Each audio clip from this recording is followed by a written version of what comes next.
In today's China View, we come to explore a coastal wonderland in East China, which is studied with the seaweed roofed cottages that looks like in a fairy tale world. Let's take a look. Fans of Snow White, or The Hobbit, will find a lot to love in the village of Dongchudao in East China's Shandong province. The village features multiple cottages thatched with seaweed, which gives them an otherworldly and fantastical appearance. 60-year-old BENSHENG has lived in one of these cottages for decades. He is eager to share the techniques used to create the cottages with visitors. Our village has abundance of eelgrass. There is willow leaf grass and broadleaf grass. The cottage roof is made from a willow-like seaweed. Wang said willow leaf grass is the most suitable for creating the roofs. It grows in shallow water and can easily be harvested in late autumn when it washes up to shore. They come ashore with the rising tide, batch by batch. People can pick the seaweed up along the shore when the seawater washes out. Prospective cottage builders take the seaweed back to the village, where it is dried in the sun before being piled up. Our ancestors started using eelgrass as a roofing material as they found that the dried grass was pliable but still tough. Using seaweed to thatch the cottage roofs is a complicated process. A single roof typically requires about 5,000 kilograms of eelgrass. Skilled workers pile the dried seaweed layer by layer on slanted roof sleepers. They then compress the grass with clay. A layer of wheat straw is used between the layers of eelgrass to strengthen the structure. It takes about 12 days to finish a single roof. The roofs are steep so that rainwater can be quickly drained, thus protecting the roof from decay. It takes about 2 years for the eelgrass to mix with the clay and reach the desired level of durability. Fish nets are used to secure the roofs against strong wind.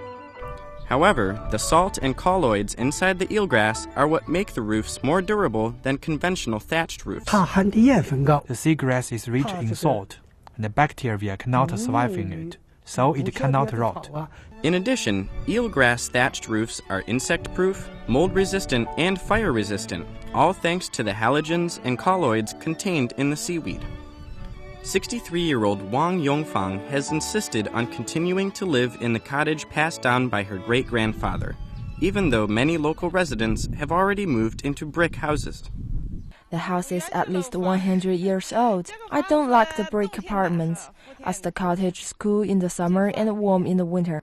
We are used to our life here and have no wish to move. YONGFANG even purchased another 2 cottages which serve as a cafeteria and a storage area, respectively.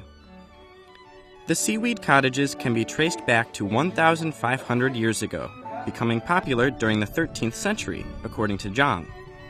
Rongcheng County, where Dongchudao is located, is home to 95,000 of the cottages, the oldest of which has stood for 300 years.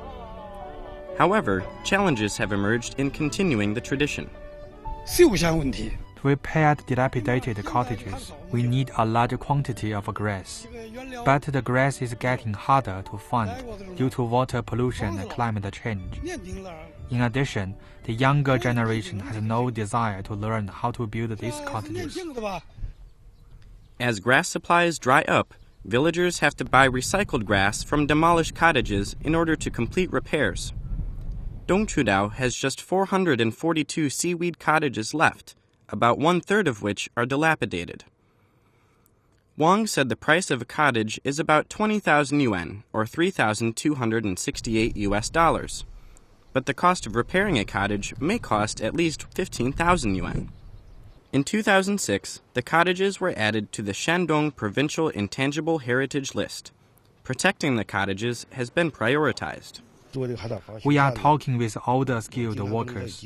We are encouraging them to teach young people the building techniques required. The local government established a maintenance fund for the cottages in 2006, adding 200,000 yuan to the fund each year. However, the money is not enough. In order to raise more money, some villagers have turned their cottages into small motels. I recreated the traditional architecture and now use it as an inn. We provide food and accommodation to tourists. Although the cottages are on shaky ground, the determination of local residents to maintain tradition may save them in the end.